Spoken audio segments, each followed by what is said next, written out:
Chapter 3 exam review. This ought to be all pretty familiar because we just tested on Unit 3 this week. But we'll go through this as if we haven't, as a refresher. So when we're asked just a factor, that's what we're going to do. We're not going to try to solve. There's no equation here. We just factor.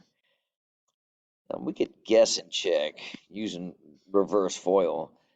But this one, because A is composite, there's a couple of options for producing a 4x squared.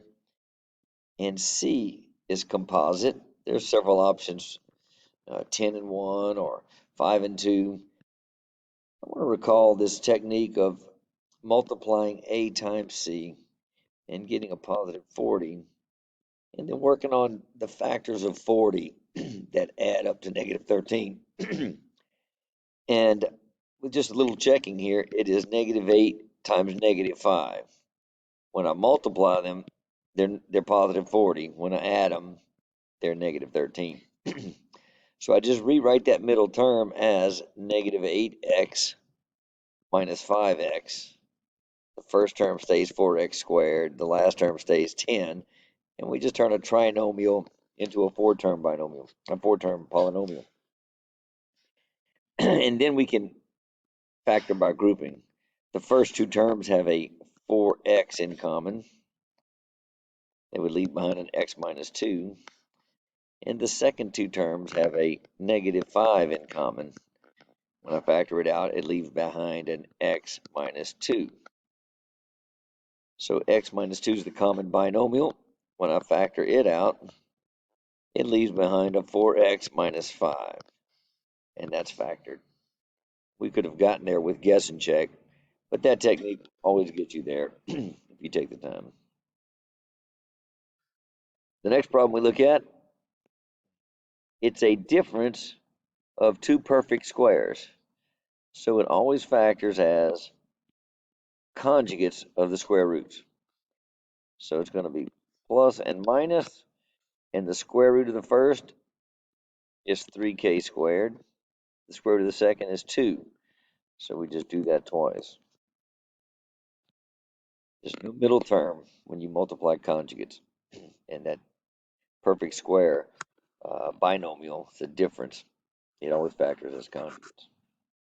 Whenever you see four terms, and they don't have a common factor, these don't. We had one similar to this on the unit test. Try to factor it by grouping. Okay, see if the first two terms have something in common, and they do.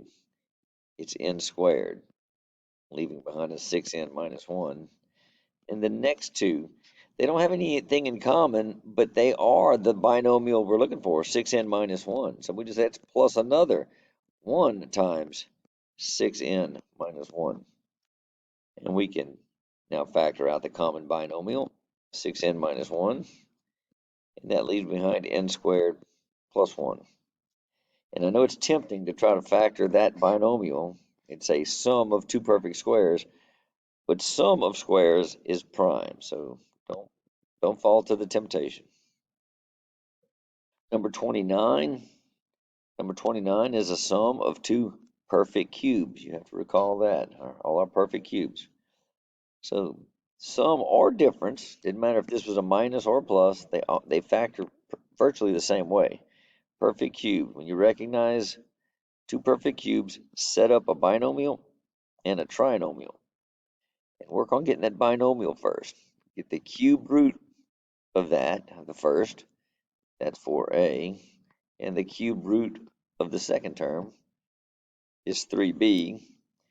If we're giving a sum a plus, then the binomial is a plus. If we were given a minus, then the binomial would be a minus.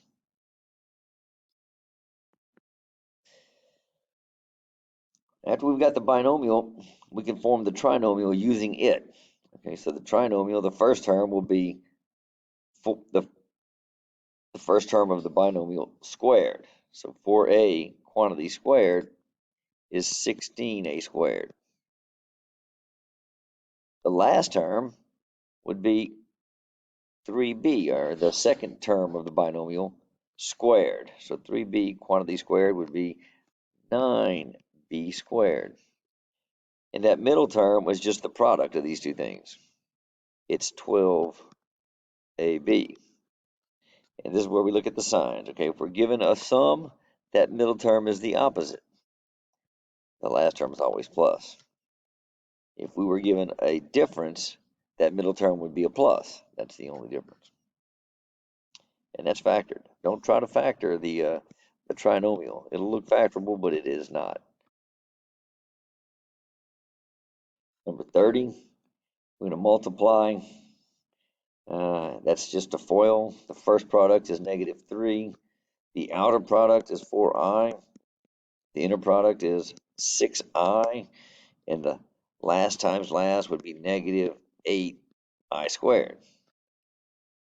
Okay, so we have to remember about I squared. I squared is -1 times -8. That whole term would be a +8. So the first and the last are common like terms. They can combine. They combine to be 5. That's the real part. And the middle two terms combine to be 10i. So that's the complex number. A plus bi form. Make sure. To rationalize the denominator simply means I need a rational number in the denominator. That is not. That is an imaginary number, a complex number. So we have to take care of that. And the thing that we know that gets the i's out of a complex number is the conjugate. Recall, we can multiply any number times the number 1 and have an equivalent statement. That's called the identity element of multiplication. Anything times 1 is itself. So we choose the number 1, a form of 1. That's very careful. Okay, we want to make the conjugate of this denominator over itself. That's 1. Anything over itself is 1, but we build it by making the conjugate of whatever the denominator is. Therefore, when we multiply denominators, okay, we get, I'll do it right here. The first times first would be 25. The outer product and the inner product are going to cancel each other. We don't get a middle term. That's the beauty of conjugates. So it's the last times the last would be -9i squared. -9i squared would be +9. Because I squared is -1. So that's +9. So the denominator is 25 plus 9. Those who recall the shortcut we always talk about when we're multiplying complex conjugates, just square A, square B, add them together. 25 plus 9, that's it. The numerator, we just got to distribute the 6i to both of those. The first distribution would be 30i. I write it in the back instead of the front because I have to be in A plus bi form. The I term goes in the back. 6i times 3i, whoops, would be 18i squared. 18i squared. I'll write it in the front because that's actually the real part. I squared, if I can recall, I squared is -1. So that term is -18 plus 30i over 34. Before we move on to the next problem, make sure you've reduced. Okay, if these three terms have a common factor, we have to factor it out. They're all even, so they're divisible by 2. 18 divided by 2 is 9, so that's -9. 30 divided by 2 is 15, plus 15i. And 34 divided by 2 is 17, over 17. And they don't have anything in common, so that is the answer. I wanted to touch this, a version of that very same problem before I move on. This is a version of the question I asked on the unit test. Find the reciprocal of some number. Whether it's over something or just that, okay? Oh, we know that's over 1, okay? Any number that doesn't show a denominator has 1. It's over 1. So to find the reciprocal of something is simply to flip them. So this would be the reciprocal would simply be 1 over 2 plus 3i. And then we would have to handle that the way we just did. Okay, multiply times 1 in a very special form 2 minus 3i over itself, and do what we just did. But I wanted to touch that because the question on the test was not exactly like rationalize the denominator. It said find the reciprocal of some complex number.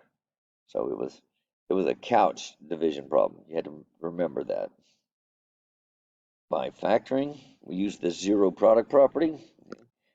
Try to factor as binomials. That's got to be 2x and x, and this has to be 3 and 1, where the 3 is positive, so that my outer term is 6x, and the inner term would be negative 1x. So that's properly factored. Set each factor equal to 0, so x equal 1/2, or x plus 3 equals 0, x equal negative 3. The technique for solving by completing the square demands that you have a lead coefficient of 1 right here, and there is here, but be on your toes. I mean, if this were 2m squared, etc., exactly like that, the first thing I would have to do is divide everybody by 2. Of course, the right side divided by 2 is still 0. This one is not that, but it could be on the exam. So completing the square requires a lead coefficient of 1. Here we already have it. The next step is to get the m terms on one side, leave a space, and move the constant on the other side. It becomes negative. And then filling the space, putting something here and here, adding the same thing to both sides. It's half of b squared. Half of 8 is 4. 4 squared is 16. It's always plus, don't take away. Plus 16. So this trinomial is a perfect square trinomial. It will factor as m minus 4, which we write as m minus 4 times itself, m minus 4 squared. And to simplify the right, negative 28 plus 16 is negative 12. Okay, at this stage, if we're using this technique of completing the square, we've got a perfect square on the left. We can take the square root of both sides, obviously. But the square root of something squared is that thing, okay? Those two operations are inverse operations. So we just release m minus 4, and we simplify the right. Negative 12 is negative 1 times 4 times 3. So I'm taking the square root of negative 12. I really want to take the square root of negative 1, 4, and 3. I break it down that way because 4 is a perfect square. The square root of that is 2. The square root of negative 1 is I, and the 3 stays under the radical. We always, when we take the square root, we take the principal and the secondary square root, plus or minus. And lastly, to isolate m, add 4 to both sides. M is 4 plus or minus 2i times the square root of 3. That's it. Formula, I've written it here. You should have sing the song to yourself or whatever it takes, but you got to recall that this is the quadratic formula. I won't be giving it to you. Just identify A, B, and C. A is 2, B is negative 4, C is negative 5, and plug those in where you see them in the formula. Formula with all of the variables, they're plugged in, let's say, and so we simplify. And as I've said before, it's getting this simplification, the part under the radical, we call that the discriminant. Discriminant, get that right. Okay, so I think it's helpful to look at the number of negatives in the AC, the 4AC part. Negative here, that's an even number. So this much is going to be positive. Of course, the squaring is going to produce a positive, but most students will either subtract 40, it'll be 16 minus 40, or they'll miss the signs a little bit. If you have an even number of negatives, negative times negative is positive. So 4 times 2 times 5 is 40. Most students will get that, but they'll botch the plus or the minus. This is adding 40 over 4. So the discriminant is 56. Another common error I see students do is to go and try to reduce this 4 and this 4. You can only reduce common factors, and 4 is not a factor. It's an add-in. Okay, there's addition here. 4 plus the square root of 56, so we couldn't reduce it. Don't do that. You do want to simplify the discriminant. 56 is 2 times 28, and 28 is 2 times 14. So I've got 2 squared in 56. That reduces. That would be 4 plus or minus 2, the square root of 14. The 14 stays under the radical. The 2 squared comes out as a 2 over 4. Now, you can see we have 1, 2, 3 terms that have a common factor of 2. They reduce by 2. 4 divided by 2 is 2. 2 divided by 2 is 1. 4 divided by 2 is 2. And so simplified, this would be 2 plus or minus 1 times the square root of 14. You don't need to write the 1 over 2. And that's it. Don't try to reduce those other 2's. It has to be a common factor of all 3. So you can box that up. Well, I've already made reference to the discriminant. The discriminant, this thing right here, we use the capital D to denote, it's the part under the radical of the quadratic formula, b squared minus 4ac, that part. It doesn't include the radical, it doesn't include the plus or minus or anything, just the part under the radical. So in this case, there's b, a is 1, c is negative 10, just plug those in. Okay, that's 9 squared minus 4 times 1 times negative 10. So in this case, that's 81 plus 40, or 121. So the value of the discriminant is 121. Now, the type of solutions, if the part under the radical of the quadratic formula is negative, well, we're taking the square root of a negative number. So if the discriminant is less than 0, we say there are two complex roots involving I, the imaginary number I, 2 complex roots.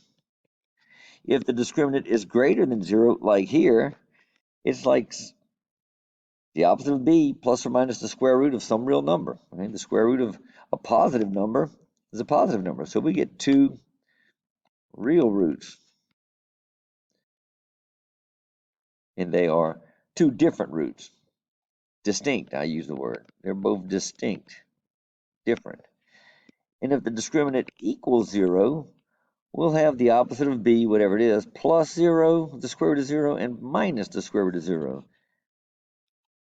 over 2a. So it's going to give you 2 answers, but they're the same thing. There's 1 real root, but it would be a double root.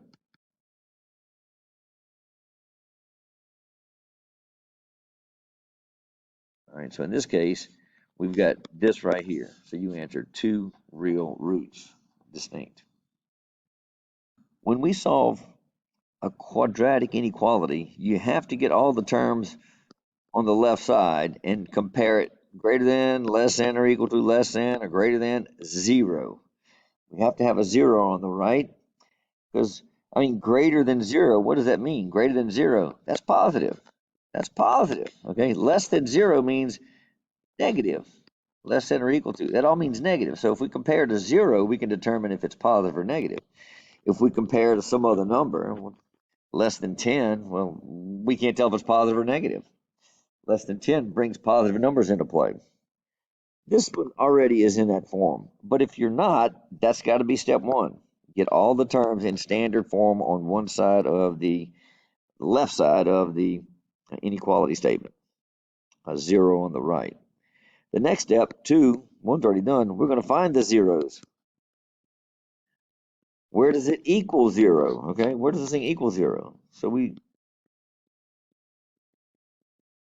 make that equal to 0 and solve that.